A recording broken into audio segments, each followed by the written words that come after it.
আমাদের সমাজে বহু মানুষকে দেখবেন বিভিন্ন রকম সমস্যার সম্মুখীন হচ্ছে এবং বিভিন্ন রকম সমস্যা নিয়ে তার জীবন কাটছে।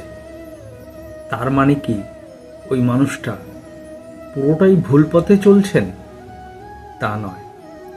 আসলে ভালো মানুষের জীবনে দেখবেন বিভিন্ন রকমের সমস্যা আসে, বা যারা জীবনে কিছু করতে চায় সৎভাবে, সৎ পথে, তাদের জীবনে ভগবান বিভিন্ন রকমের সমস্যা দেন, তাদেরকে বিভিন্ন সমস্যায় ফেলেন।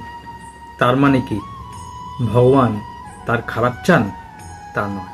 আসলে ভগবান দেখেন যখন ওই মানুষটা ভালোভাবে সৎ পথে পরিশ্রম করে কিছু করতে চান, তখন তিনি তাকে বিভিন্ন সমস্যার মধ্যে ফেলেন, যাতে ওই মানুষটা বিভিন্ন সমস্যার সঙ্গে লড়াই করে আস্তে আস্তে এগিয়ে যেতে পারেন এবং নিজেকে শক্তিশালী করতে পারেন।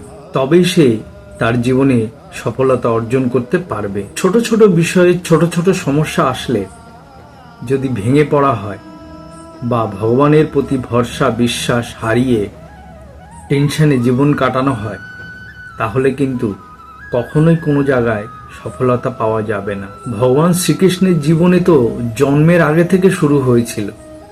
যখন তিনি পৃথিবীতে আসেননি তখন থেকেই তো তাকে মারার প্ল্যান চলছিল। তাই বলছি, যে কোনো সমস্যা আসলে ভয় পাবেন না। আর যারা সৎভাবে সৎ পথে নিজের জীবন তৈরি করতে চান, তাদেরকে কিন্তু বিভিন্ন রকম সমস্যার সম্মুখীন হতে হবে, কারণ এটা ভগবানের পরীক্ষা। এবং আপনার ভেতরের শক্তি, আপনার ভেতরের বিশ্বাস, আপনার ভেতরের আত্মবিশ্বাস এবং ভগবানের প্রতি ভরসা বিশ্বাস, এটি প্রমাণ হবে যে আপনি কতটা নিজেকে শক্তিশালী করতে পারছেন এবং ভগবানের উপর ভরসা করতে পারছেন। তাই জীবনে যে কোনো সমস্যা এলে সেটি সমাধান করার রাস্তা খুঁজুন। ভয় পেয়ে একে ওকে বলতে যাবেন না, তাহলে কোনো লাভ হবে না।